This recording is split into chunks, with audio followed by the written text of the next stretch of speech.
Hello. Today I'm going to talk to you about your idea. You know that idea that you have that's like, oh, this is the one. You've scribbled it down, you've got really excited, you've told someone about it, you've maybe, messaged your business WhatsApp group buddies. But then you've talked yourself out of it. You know, it's been done before. Who am I to think about this? I'm not ready. Maybe I'll just do it when. All of those things, right? They sound a bit familiar. This episode of my Unstuck podcast with me, Libby Langley, today is going to talk about the kind of spiral of overthinking that you creative, smart, solo business owners can sometimes get stuck in and how to get out of it, right? Not to say that your ideas should never be actioned, but there is a little side note of do not action every idea, right? And there's a previous episode about that, go back and find it.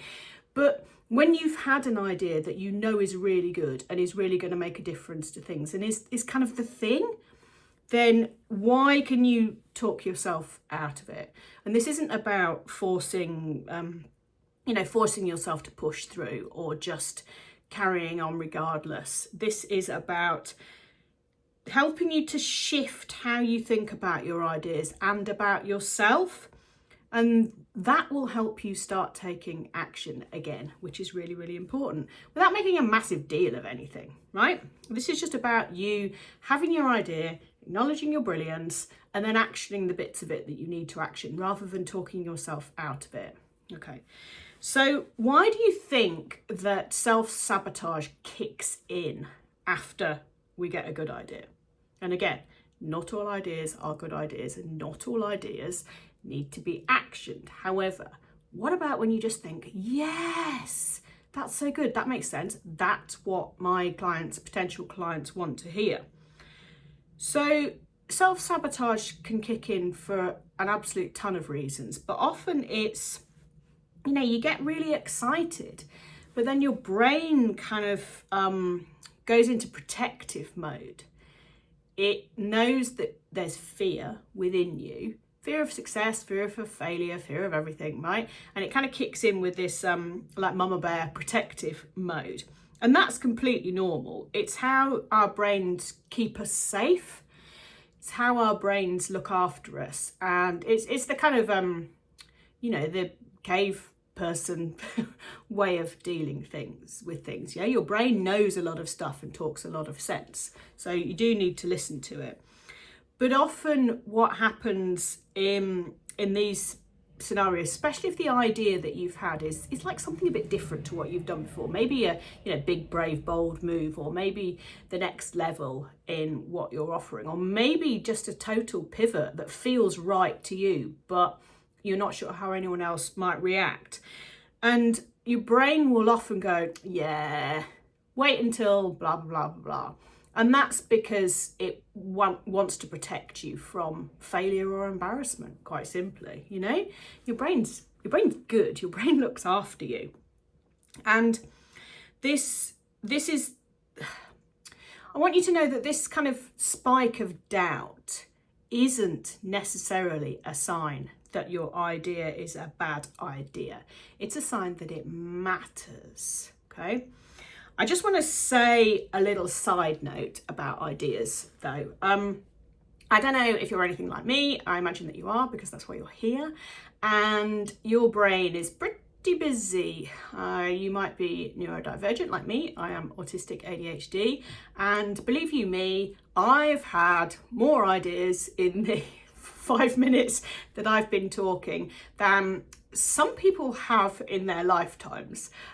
So yeah, there's a lot of ideas going off all the time, always thinking about something, always planning new ways to do things, work-related things, adding bits into email funnels, email sequences, from ideas to podcasts to, moving the desk around, to all sorts of things, right? There's ideas all the time.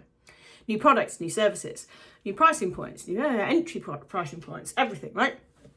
But it doesn't mean that all those ideas are good ideas. and all those ideas need to be actioned. Now, I used to action everything, and that has meant a couple of times that I've launched something and then I've unlaunched it. And, you know, I mean, I don't know, I don't really associate any shame to me having done that. It's just one of those things, and one of those things that I've learned along the way, and one of those things that I'll happily talk to you about. But I've kind of got really excited about the idea and thought, yeah, I can do this and I can set this up at the back and it'll work like this. No, it'll be amazing. And what I've done, the thing that I will own as an error and share with you is I've actioned it straight away because I can, because my brain is like, you know, on fire all the time, right? And that's the word of caution that I would give to you about ideas, right? Not to say, do actually talk yourself out of them, but to say not every idea is a good idea, and maybe when you've had one of your many brilliant ideas, sleep on it for 24 hours, sleep on it for 48 hours. And that's not to encourage this talking yourself out of it thing that this episode's about, but this is just to make sure that it is actually the idea, right? It's not another idea just because you can have ideas, okay? So there's a different side of things here. So I wanted to make that really clear to you, and I wanted to make that distinction because I'm not advocating that you action every single idea that you have. I mean, oh my God, can you even imagine? What would I have done today? Well, I probably would have, let me think, I would have opened a shoe shop. I would have set up a cattery. I would have bought a small coffee shop and tea room in the Lake District and moved there with my husband. I would have retired completely.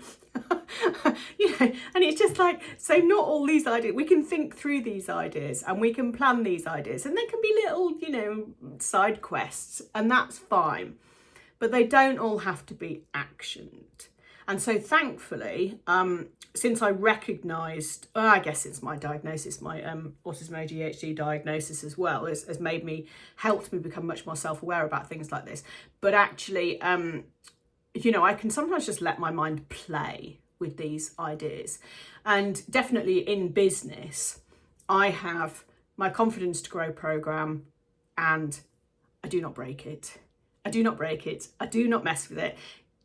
It refines itself gradually over time because of the way the members, you know, the support that the members need and the way the members access the support. So it's a year since it launched, and over that time it hasn't changed much, but I would say it's tweaked a little bit, and that's okay because that's a naturally evolving thing. But the ideas that I have about, oh, I could deliver this, and oh, I could do that, I don't do anymore. And honestly, that's one of the things that I'm most proud of, I think, is that I do not action all my ideas. Okay, so that was a little side note that's there to say that you do it.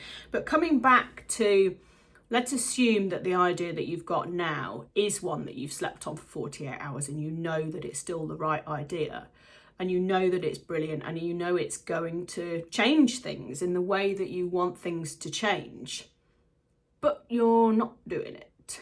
Okay, so your brain has started to self-sabotage here.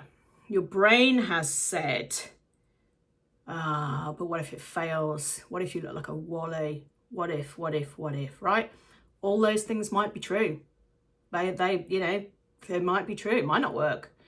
You might feel like, I don't know, it just might not go as you planned, but you're never going to know unless you try it. And I think this is the thing, really. If you're not actioning your idea because you're frightened of what might happen, and your brain is protecting you from potential failure or embarrassment, I mean, what's the worst that can happen? You could fail and you could be a bit embarrassed, but like me, you can turn it into a learning exercise, learning opportunity for yourself and for any and all of your clients, right? It kind of never matters. And I think that that's a great thing. It makes you a better business owner, because if you never try anything new or you never allow yourself to trust in yourself enough to action any of your ideas, then that's kind of sad, right? That's you're stymieing your own growth there, and that's a shame. Yeah, that's a really sad thing. So when your inner voice says, this has been done before, yep, probably. Unless you're inventing some incredible new tech, probably. Probably it's been done before. Probably someone has said it in some way, shape or form. And that's okay too. Most things have been done before, right? Most things have been said before, but they've never been done or said by you, which makes them different, which makes them unique. You will have a very slightly different take on the thing, right? A very slightly different way of delivering the service or sharing the advice or teaching the outcome. And that's what makes it different, right? Just because it has been done before does not giveth you a reason to not do it. I mean, you think of teachers, right? There's a standard curriculum in schools. So there's, English teachers, there's millions of, hundreds of thousands of English teachers in this country, right? But they'll all be different, even if they're teaching the same syllabus. And some you will remember from school who had a really incredible impact on you. And it's probably not because of what they were teaching. It's the way they were teaching and the things they said to you and the way they made you feel, right? And that's the thing to remember. There are loads of people doing very, very similar things to you, very, very similar things to me, but none of them are us. And that's the difference, right? So saying this has been done before. Yeah, so what? Do it again, do it better. Doesn't matter, right? It's really, really empowering that.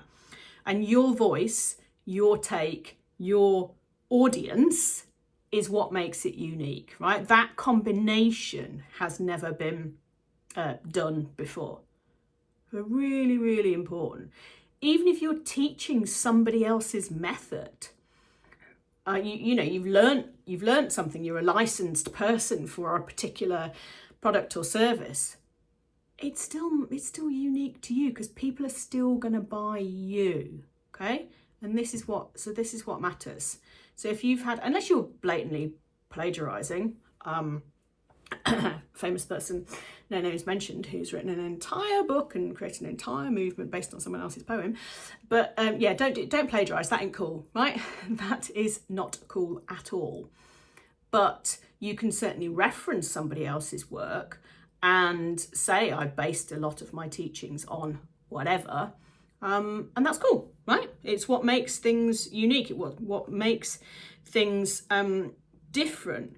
So people buy connection, they don't buy novelty, right? They buy you because they like you, because you're warm, you're engaging, you're funny, you're interesting, whatever you are. You're super serious, you're very academic, you're very detail focused, you make things easy to understand. Whatever is you, then that's cool. And that's what people will buy. So let your version exist. Yeah? And don't think, oh, actually it was so-and-so's idea. Yeah, that's okay. Credit them or, adapt it. Yeah. You'll hardly read a book out there or speak to anybody anywhere who isn't, what they're doing hasn't been done before, but it's never been done in the way that they do it. And it's really so important, that I want you to feel empowered that your version is a good version, right? Imagine that you had an idea that you ignored and somebody else ran with it. How sad would that make you? I'm sorry, I just needed to have a drink there. I was going to cough. Imagine that you had this idea and somebody else ran with it instead. That would just make you so sad, right? Because like I say, very few ideas are actually unique ideas. And so to, excuse me, to kind of, miss out on the opportunity of sharing your idea with people would be kind of really sad. And you'd look back and go, oh, I could have done that. Why didn't I do that? I had that idea, but I didn't do it because I was a bit too frightened there. And I think, I can think of quite a lot of times over the years where I've done things impulsively, like I've already said, and perhaps also things where I haven't put myself forward for stuff, and I'm kind of okay with that now. Like, you know, my clients say to me, you know, why don't you do a TED talk? And I'm like, yeah, because I don't want to apply for it. I don't want to put myself through kind of that process. And then I see other people doing TEDx talks, and I'm like, oh, you know, I could do one of those. And I speak on lots of stages, you know, I've done lots of keynote speaking, but it's like I'd never feel sad that I'm not doing it, because I've made the conscious choice not to do it, and I know my reasons why I haven't put myself forward for it, right? But if you didn't put yourself forward for something, or didn't share your idea, and you forever regretted it, how sad is that? It's just such a shame that to ever have something in your life, in your business, where you think, I wish I'd jumped out of that plane. I wish I'd gone to that networking meeting. I wish I'd. And I guess part of it is FOMO, right? Particularly if you see other people having a good time, or, you know, the results that have come for them from doing something. But missing out because of your own fear, or it's been done before, or, you know, I'm going to fail, or I'm going to be embarrassed, rather than I'm making the conscious choice not to do this, and I know why, and I'm cool with that. You know, they're different kind of ways of approaching things, and I would never want you to feel you've let yourself down in a way.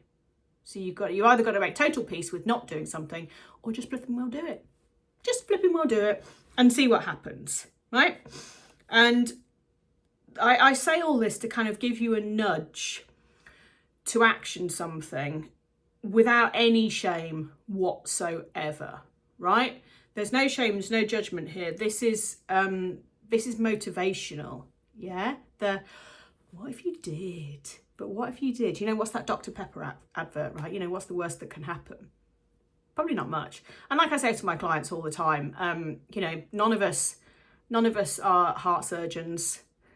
None of us are firefighters. Nobody's going to die whether we do or don't do the thing. So it's the fear kind of is, I won't say irrational, because however you feel how you feel, right? And that's absolutely should be acknowledged. But it's proportionate, okay? So if you think, I really want to run this program or this one-day event or something, and if you put it out and you put your heart and soul to it, and then nobody comes, it's like, okay, nobody came. But I got a couple of nice emails from people saying, oh, I'd love to come to that, but I can't do the date, or the price point's not right, or if it was about this, I'd come. And you've learned so much. And so nothing is ever wasted, okay? So don't feel disappointed in yourself, for sure. So I guess a way to break it down is, right, got this idea, it's genius, slept on it for 48 hours, I really want to do it, I'm pooing my pants, but I'm going to do it. So instead of thinking, do I launch this whole big, enormous, scary new thing, maybe change that thinking to, what would one email or one conversation about this look like, right? So you can test the water with something instead of going full tilt, big launch, gonna plan this because my idea is brilliant. So you can test the water, maybe do some market research, have a few soft conversations, email some previous clients, talk to current clients, existing clients, and see what people think, right? It's a much softer way of doing things.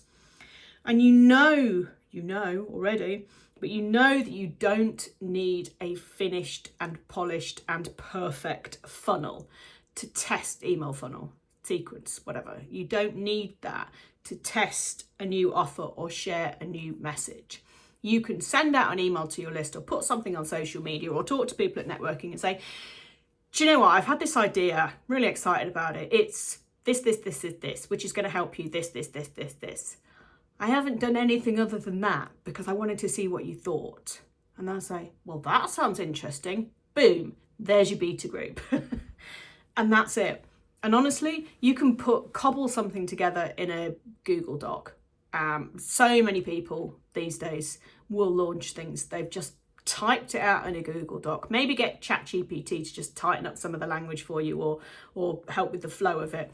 But honestly, that's enough. What people need is your enthusiasm, the transformation for them, the basic information of what it is, how much it costs, and how they can buy it. And that's it. That's all people need. But we can spend too long procrastinating, and that again is the fear of, I've got to build a really fancy sales page, I've got to have some great Canva graphics, I've got to do 32 different posts on social media, I've got to have a whole email series worked out. No, you don't. You just need to tell a few people, and that'll kind of tell you whether it's got legs or not. Yeah. And then depending on given what feedback you get, right, you can do as is in your head, or you can tweak it and change it and add bits in. And it's a really helpful way of doing things. And I would say absolutely that kind of this gentle progress is the perfect strategy. That we don't need to, I don't know. I have a real tendency to, and I am getting so much better at it, but be a bit bull in the china shop about my ideas, right? I go absolutely all in. I go into total hyper-focus mode. And if you're neurodivergent, you will understand what I mean by that. But total hyper-focus mode. And it's like, right, back-end widgets, do this. And my mind's like, do. And everything's being set up. But I haven't necessarily tested the idea with anybody, and I could have spent a long time going down one particular path that wasn't quite the right path. Like the overall idea can be sound, but maybe focus on this, not that. So I would definitely say that kind of gentle progress and having conversations is the really smart way of doing this. And honestly, it's a darn sight easier as well. Why put an absolute shit ton of effort into something that is going to be slightly different anyway? Just do it the lazy way. But the less polished you are, often the more real things seem and the better received things are. Certainly these days, because there's a lot of Instagram filters around life and business, right? And the less you buy into that and the less you do that, the more people are going to respect you, I think. I absolutely think. So progress, any progress that you make, it comes from the actions that you take, not whether or not the action is perfect or not, or whether the idea is perfect or not, right? You need to just think, what can I do today to make this happen, to make this move forward? What can I do? What's one thing? I can send them a message. Right, do that. Yeah, but don't waste loads of time and energy and effort perfecting stuff. And for God's sake, don't spend ages creating millions of Canva graphics. It won't make the difference unless you're selling a course on how to make Canva graphics, of course. But don't, it's not going to make any difference that. And if you feel a bit stuck, right? If you've got some of these ideas and you're not really sure what to do with them, and you're not sure if they're a good idea or a bad idea. Nothing is a bad idea, but an actionable or let's just park that one kind of idea. Then do download my free guide. It's got some, it's a kind of a coaching guide, and it's got some spaces for you to write answers to the questions that I'll ask you. If you go to libbylangley.com/stuck, you'll be able to get your hands on that. And there's a link in the notes for this podcast too, to get yourself that. And that'll help you to think about what's right for you and what's not, really. Because that's often kind of we overthink, right? That's often the idea that the issue here is that you are thinking. And whilst this idea that you've got, I'm damn sure is a really good idea, you might be getting yourself so stuck in your head about it, of whether it's a good idea, whether it's a bad idea. Am I talking myself out of my idea, or actually should I be talking myself out of my own idea, right? So go libbylangley.com/stuck and that'll give you a bit of a help there. But I just want to reassure you that you can absolutely follow up on the brilliance that you have, right? These ideas that come to you. Oh my God. And if it comes to you in the middle of the night, write it down, because you will not remember it. right? I know it's a pain to get a pen and put light on, but do you know what I do sometimes actually to help me remember stuff in the night? If there's something that I wake up and I'm like, oh, I didn't do the so-and-so, or that's a brilliant idea, I'll move something off my bedside cabinet and I'll put it on the floor. So my glasses maybe, or my phone, or I don't know what else is there, book, whatever, put a book a different way up. Then, and I know then, because I've done something that's different, because everything, I'm autistic, right? Everything has a very specific place. So if something is different, I'm like, there's a thing that I had to remember. And often that will help me to remember the thing that I thought of in the night, or to remember the thing to do. So that might be a little trick for you, because I don't want to be putting the light on, well, you know, not fair on my husband either, but I don't want to be putting the light on or picking my phone up to write a note in the night. I don't want my sleep disturbed like that. So I know that if I just move something slightly, I'm going to think, what was the thing? And most of the time, I can remember what it is. It's quite a good technique, that, if you want to remember middle of the night ideas. And as we all know, come the next day, they're not necessarily quite as brilliant as we might think they are in the middle of the night. But certainly that's a tool and technique that might help you on this. But remember that, you know, don't talk yourself out of your own ideas. Your ideas are great ideas. Sleep on them for a bit, a day or two, so you know that they're still valid and you're still enthusiastic about them, but a bit scared. That's okay. And you can take a small step, then another small step, then another small step, and you'll, before you know it, ta-da! Your idea has become reality, and that is very exciting indeed. So, thank you for joining me today. I'll see you on the next episode of Unstuck with me, Libby Langley.